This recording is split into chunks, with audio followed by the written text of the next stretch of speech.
Sa kasalukuyan, usap-usapan ang pagpapatayo ng isang resort sa gitna ng isa sa mga pinakasikat na atraksyon sa bansa, ang Chocolate Hills. Ipinapahayag ng ilan na ito ay nagdulot ng pagkasira sa likas na ganda ng tanawin at kalikasan ng lugar. Marami sa mga mamayan ang nagpapahayag ng kanilang pagkadismaya at nagtuturo sa Pangulo bilang may sala sa pangyayari. Ani nila, hindi sana ito pinayagan ng administrasyon. Ang Chocolate Hills ay tinuturing na isa sa national heritage na dapat sana ay pinoprotektahan at pinopreserba ng pamahalaan. Sa kabila ng mga batikos at pagtutol, patuloy pa rin ang pagtayo ng nasabing resort sa Chocolate Hills. Ito ay nagpapabahala sa ilang sektor na baka mas lalo pang masira ang kagandahan ng tanawin at kalikasan sa lugar. Ang nasabing pangyayari ay nagpapakita ng hamon sa pamahalaan na patuloy na pangalagaan at protektahan ang mga pambansang yaman at atraksyon ng bansa. Sa pangkalahatan, ang kontrobersyal na pagtatayo ng resort sa Chocolate Hills ay nagdudulot ng pagtutol at pagkabahala sa ilang sektor ng lipunan. Ipinapakita nito ang kahalagaan ng pagpapahalaga at pangangalaga sa ating likas na yaman at pambansang mga atraksyon upang mapanatili ang kanilang kagandahan para sa kasalukuyan at hinaharap na henerasyon. Well, ito nga ang balitang ating pagkakatutukan. Ngunit bago ang lahat, siguraduhin mag-subscribe at i-hit ng notification bell para sa patuloy na pagtutok sa mga sulyap ng bagong balita sa tunay na boses ng masa.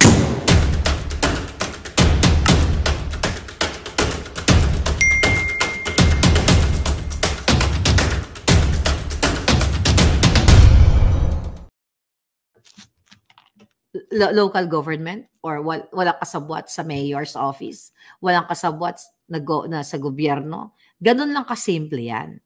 So bakit kailangan nilang babuyin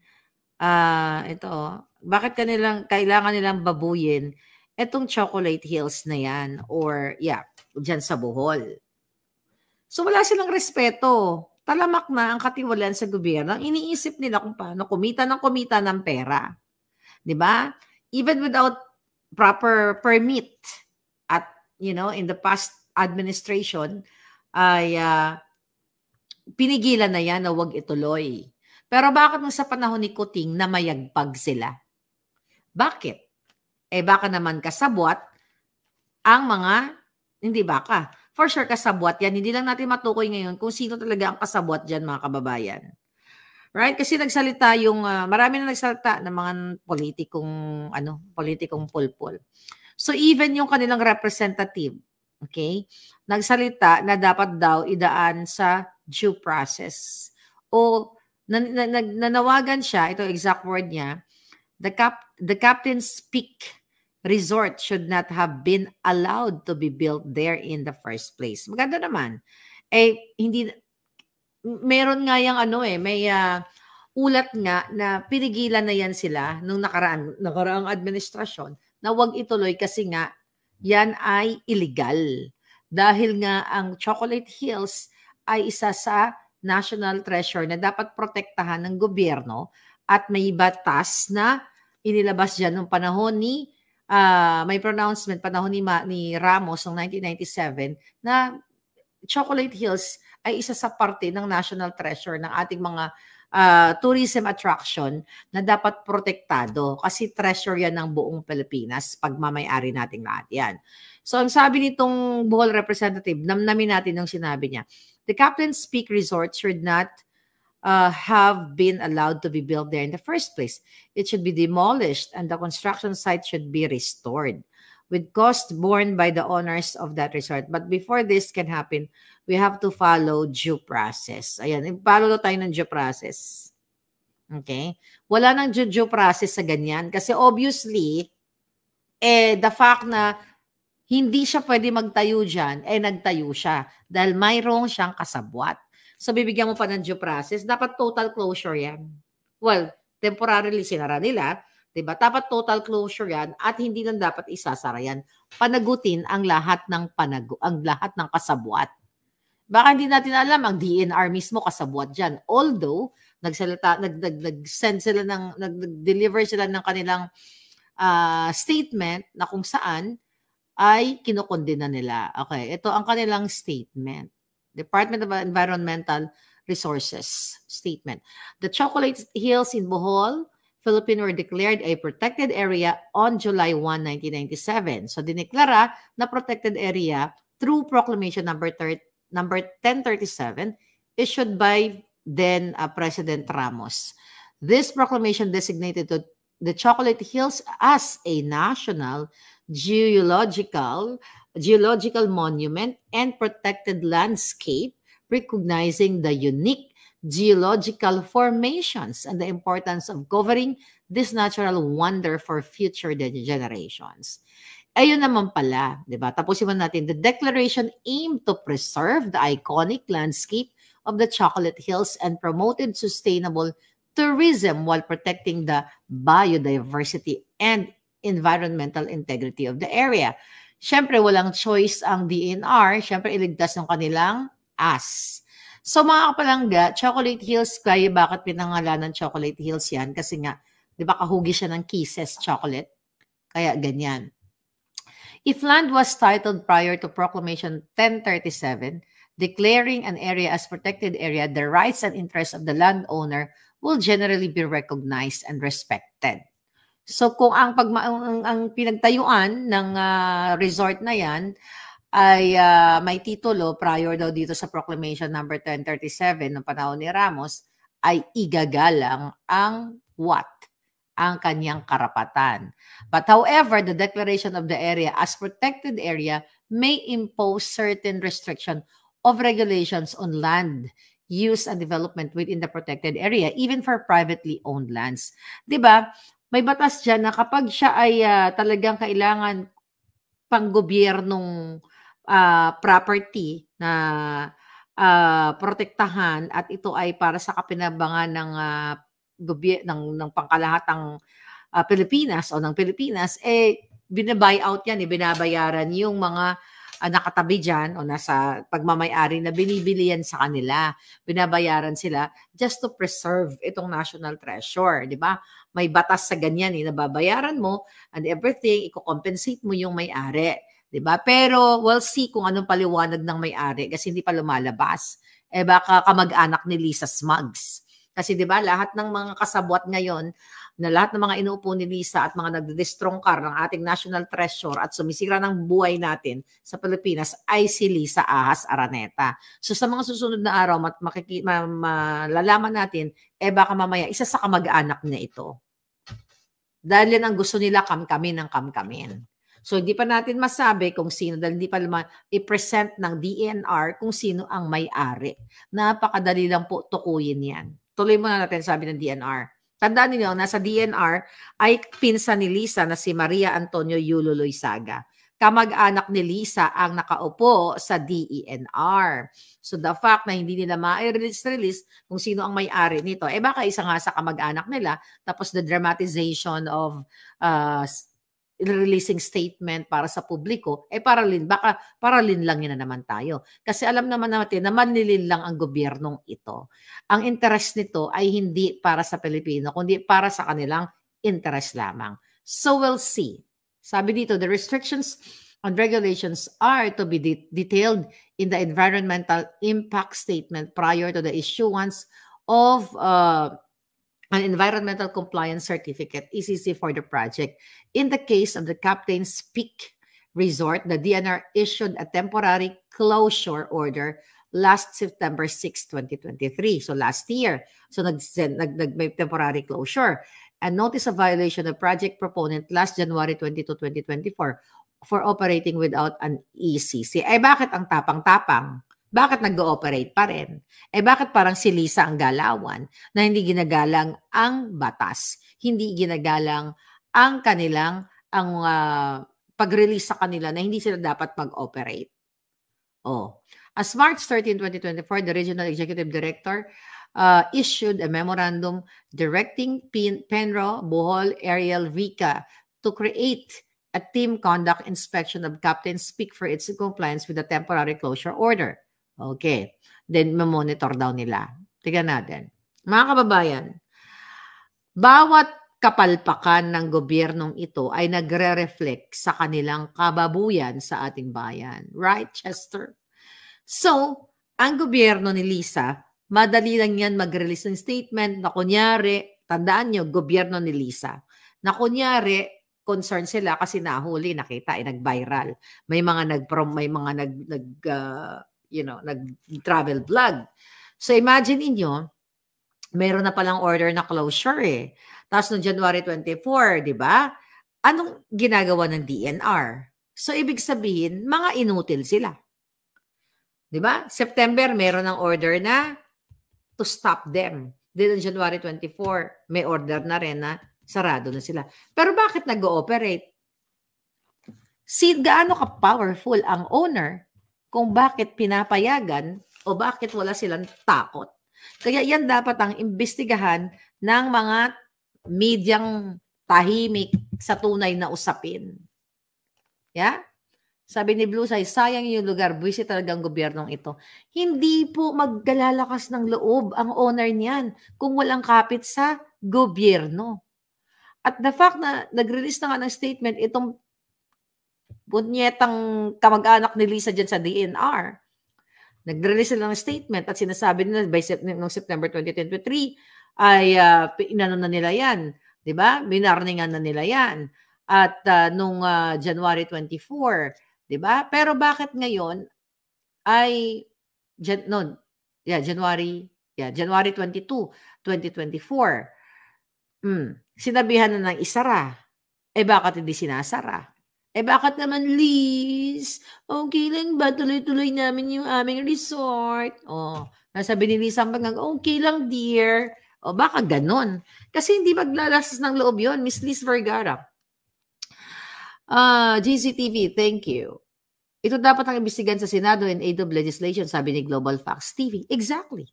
Yung mga ganitong usaping panggobyerno, national treasure, nakakasira ng ating kalikasan, nakakasira ng ating turismo. Ito dapat ang tinututukan, katulad ng PCSO, di ba, mga palangga, kaya na topic natin yun. Pero let's focus on this. So ito dapat ang tinututukan ng gobyerno. Bakit walang ginagawa ang representante, although nagsalita, yung representante dyan sa Bohol, yung kongresista, walang ginagawa ang governor, walang ginagawa ang mayor, dapat sila, nakikita nila yan, di ba? Nandiyan sila sa Bohol eh. So, sino ang kasabwat nila? O baka nga imbitado pa sila nung nagkaroon ng ng opening ng resort na yan. Ang laki-laki ng resort na yan, nakikita ng mga nasa gobyerno, ng LGU, nakikita nila. Pero bakit patuloy at walang lahabas na pagbabastos, paglalapastangan sa utos ng DENR? Na again, ang may hawak ng DNR ay si Lisa. Indirectly, kahit hinahawakan niya ng kapatid ng pinsan niya, ng kamag-anak niyang si Maria Antonia Yulo, ay si Lisa lahat ang may basbas niyan. Diba? Remember, yung issue natin noong January, yung Yinglong Mining, na nag-transport or nag-export ng nickel ore without permit at namatay na rin ang issue na yun, di ba? Dapat ulit-ulitin ni Bobby Tiglao yun yung issue na yun, na ang may-ari nun, ang nagpapatakbo doon ay what? Chinese na pwedeng mga kasabwat din. Well, doon sa article, talagang doon sa expose ni Bobby Tiglao, may kasabwat sa gobyerno. So, sinong involved doon? DNR din, gobyerno. So, ito, DNR, may closure order na, pero tuloy-tuloy pa rin. So, again, mga palangga, sobrang binababoy na bayan natin. Imagine mo yung mga national treasure natin na inalalagaan ng mga nakaraan, in fairness, sa ibang mga nakaraang administrasyon, hindi naman nangyari ito. And to be fair, in 2018, nung panahon ni Pangulong Duterte, sino doon sa panahon ni Pangulong Duterte, di ba, ang tiwali doon sa what? Doon sa Bohol. Malaman natin yan. Pero, di ba? Pero bakit sa kabila, sa kabila ng nalaman na nga na hindi dapat patayuan yung Bohol, Chocolate Hills area na yan. Pero bakit nakalusot? Kasi nag-operate sila panahon ni Kuting. So, dapat yan ang tama ka doon nag-comment kanina. So, dapat yan ang dinadala sa Senado. Sino? Sige, to be fair, noong 2018, sino ang nilapitan ng owner na yan? Okay? Baka naman, karugtong pa rin sa bituka ni Lisa Smugs. Diba? Baka naman karugtong pa rin kay Kuting Jr., kay Tambaluslos. Ang mga taong yan, hindi nakapenetrate ng panahon ni Duterte, pero ng panahon nila ay namayanpag. So to be fair, tawagin yung owner na yan. Sino? Sino mga mayor? Sinong mayor? Sinong mga tiwali ang kasabwat niya? Kaysa pagtiyagaan si Pastor Quiboloy na wala namang ninakaw sa gobyerno. Okay? So, again, yung mga kaso ni Pastor dapat nasa korte. Pero itong pang National Treasure, dapat yan yung kinakaray-karay ng mga kongresista, ng mga senador. Yan, Nancy Binay, karayin mo yan. Sige nga, Nancy Binay, kumpara ka sa Pilipino, hindi mo karayin yan. Tukuyin mo kung sino ang kasabwat niyan. At tukuyin yan sa DNR kung sino ang nag-allow dyan. Sino ang bigay ng permit? Kung bakit malakas ang loob ng hinayupak na may-ari na yan. See? Yan dapat ang kinakaray-karay katulad ng sa PCSO. Pero wala nga na tayong paaasahan dahil although kinaray-karay na si Robles, pero si Tulfo ay kayang i-backdoor. You know what I mean?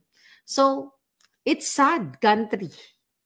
Napakalungkot ng bansa natin na ang mga taong nasa gobyerno ang patuloy hindi lang sumisira sa ating national treasure, kundi nagnanakaw sa ating kabanambayan. At hindi pa nakontento sa pagnanakaw, gagawa pa ng pera, sisirain pa, bubungkalin pa ang mga Chocolate Hills dyan, mga palangga, para magka-resort, para ekstrang pera na naman. Alex Magsino, alam niyo na kung sino magnanakaw. Sino pa nga ba? May iba pa ba? Oh, this administrator and sister of the owner, Julieta Sablas. Oh, sabi ni Mary Santos Cides, Julieta Sablas is the administrator and sister of the owner. So ngayon i-google nyo yan para turuan ko kayo paano natin masusog yan. Google that name. Google ko mamaya. Julieta Sablas, connect Marcos Jr., Lisa Marcos, Yulo, ganun kayo mag-google. Google nyo na, baka magbura pa sila ng mga connection nila ng kanilang mga picture or any article. Baka mamaya, di ba? Ang kapatid pala ni Lisa Smugs ay nandiyan dyan nung nagkaroon ng opening. So Google the name, connection, lalabas yan. Lalabas lahat yan sa Google dyan. Kung sino ang nakakonect. Kunyari, baka mamaya, Julieta Sablas, tapos nakakonect kay Michael Ma, o kay Remulla, o kay Ambalos. So you connect the dots. That's how you do your research. Para malaman natin. Kasi ayaw ibigay sa atin ng gobyerno yan. Kung sino ang mga padrino nila. So you have, kasi hindi nila ma-anticipate yan na kung meron silang, kung umattend yung isa sa mga kamag-anak ni Lisa during the opening of that business or anything na makakapag-connect sa kanila kung ano yung kanilang relasyon, kung bakit malakas ang loob nitong owner na ito. Mag-google nga ako. Sabi ni Euro, yeah, you help me palangga. So Google nyo ng bonggang-bongga. Kasi actually, okay. This is my, di ba, alam mo nang ginigipit ako ni Lisa Smugs. Okay? Di ba, ako yung tinatakot-takot ng mga hinayupak na yan. Mga pagtatanim ng kaso. Hindi ko sasabihin exactly kasi baka makapaghanda. But because of my research, mga palangga, natukoy ko. Okay? Natukoy ko, although openly, nakita nyo naman na si Lisa talaga ang merong pakana ng lahat ng panggigipit sa akin at sa inyo pa, sa iba pa. Okay? Meron ako na-research na hindi siguro akalain ni Lisa na ito ang makakapag-drag sa kanya sa kumunoy kapag ipagpapatuloy niya ang panggigipit niya sa akin sa Amerika.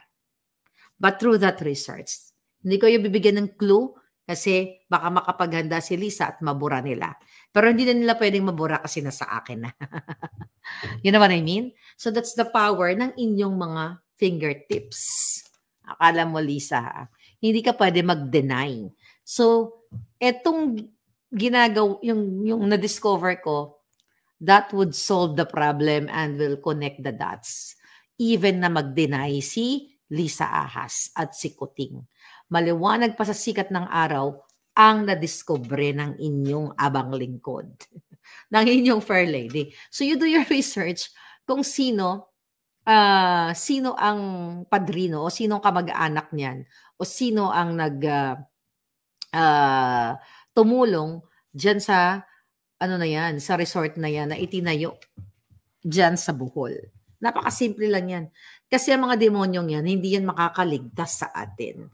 Kaya sabi ko sinasabi, we have to speak up, speak up. Di ba? Si Lisa lahat yan. May lumabas, Madam Julieta Sablas, the administrator of the Captain's Peak Garden and Resort. O yun na nga, Google nyo muna kasi baka mamaya inaanak ni Lisa o inaanak ni Kuting o yung mga ganon, hanapin ninyo. Magtulungan tayo kasi fresh pa lang yung balita eh. So gusto ko lang mag-react ng bonggang-bongga. Gustong siraan at hubaran ang Pilipinas. Kung mahal bago nila nilayasan, kupal talaga mga demonyo, sabi ni Alex Magsino. Ito, speaking of that, tama ka. Kung mahal nila ang Pilipinas, kung mahal ni Kuting, bakit inuuna niya ang magta-travel sa ibang bansa? May iba lang tayo mag-travel. Kasi nga, gusto nilang maghakot ng pera at gusto nilang kumuha ng mga investment na kunyari, yung mga privileges mga pledges pala, not privileges. Yung mga pledges na sinasabi niya, yung iba dyan may natutuloy. Pero karamihan yan binubulsa nila. So, you compare now during the election season. Noon, kunyari, si Kuting umiikot sa iba't ibang lugar, di ba? Iba't ibang lugar kasi gusto niyang ibangon ng Pilipinas. Pero after nanalo, sa iba't ibang lugar, iba't ibang sulok ng Pilipinas. So, nung nanalo siya, nabalikan niya ba kayo dyan? Kung saan siya nangampanya? Luzon, Visayas, Mindanao. Nabalikan ba kayo na inapit niya ang serbisyo ng tao at nagpasalamat siya? Wala. Kung mayroon man siya mga pronouncement pa sa pasalamat, iyon ay kasinungalingan. Dahil nakikita niyo yung ginagawa nila pang bababoy. Inuuna nilang mag-travel sa ibang bansa kaysa mag-travel sa iba't ibang sulok katulad sa Bohol. Kung matino sana yung putang inang yan, di sana kung nag-travel sa Bohol, binalikan niya mga bulaanon, di sana nakita niya na may tinatayong resort dyan. O may tinatayo, may itinayo. You know what I mean? So wala siyang pakialam sa inyo. Wala siyang pakialam sa mga national treasures. Kasi ang ginagawa nila, although dyan sa Malacanang, di ba, yung La Peral, yung Goldenberg Mansion, nire-renovate ni Lisa yan. Yan ang kanyang mga pinagmamalaki. Pero hindi niya yan nire-renovate para sa atin, para sa Pilipino. Nire-renovate niya para dyan sila magpakabangag, dyan sila mag-inuman, magkangkangan, dyan niya imbitahin ang mga kasabwat niyang designers, dyan sila nagabika-bika sa kanilang mga kalasingan. They're not doing it for you, for national treasure, para national pride. They're doing it para meron silang rombohan, meron silang sesyon na bonggang-bongga at the expense of people's money. So itong issue dito sa Bohol na ito, so dapat yan ay tutukan. Naka-Google na ba kayo? Okay. Sa amin, Ma'am Marlica, gusto nila sirain ang isla namin. Isla ng Sibuyan Romblon, mga ganid ang mga gatsalyan. Sabi ni Sibuyang Lagalag. O, kita mo yan. Ano nangyari dyan? Kailangan tayo magtulong-tulong si gatsalyan. Ano nga natin yan? Mag-send ka nga palangga. This is my Marlica Network. Ayan. Yung may mga expose kayo mga ganyan sa probinsya, i-email nyo po ako dyan nang malaman ko kung ano yung pwede nating ipalabas dito sa ating mga kababayan kasi hindi naman natin nakikita yung mga pangyayari sa mga sulok-sulok ng mga probinsya. That's my email. Alright? So yeah, gatsalyan na naman ba? Kung babalikan natin yung 2022 presidential election, kung hindi si Kuting ang sinuportahan mo, sino ang next bet mo? Sabi ni Explore Laugh. Sinabi ko na yun Who's that? I forgot. Yung dating mag-isip muna ako. Hindi ko basta yung matandang dati rin naglingkod sa government. I forgot. Niyo yan. Nakalimutan ko yung pangalan niya. Okay? Julieta Saba sister. Nag-google ako sa LinkedIn, wala pa ako makita. Sabi ni Euro. Meron din yan, hindi Cisco. Yung matanda, hindi yung isang dalawang ano, si taga dito kasi sa Germany. Yes, palangga, may resort na nga na nakatayo sa gitna ng Chocolate Hills. Ano ba yan? Sabi ni Commander Aguila. Alright? Hindi si Abelia, yung isa. Abelia is okay din. Grabe yung ahas, parang hindi asawa ng Pangulo. Isipin mo 2 beses pang ng isnab kay Sara, sabi ni ano. Yeah, si Norberto Gonzales. Thank you. Rose Mostunen, thank you. Hindi si Ernie Abelia, pero okay lang din siya. Pero si Roberto Gonzales, yun yung gusto ko. Okay? Dapat ngayon na lang naging presidente natin. 'Di ba? Na maganda ang ano nun, ang nilatag. Hindi nga lang siya ganun ka popular, 'di ba? During that time, yun yung problema eh. 'Di ba? Popular si Kuting sa pambubudol. But ganun pa man, balik tayo dito sa issue na ito. Oversight hearing dapat gawin ng Senado diyan sa Bohol. Ipatawag lahat ng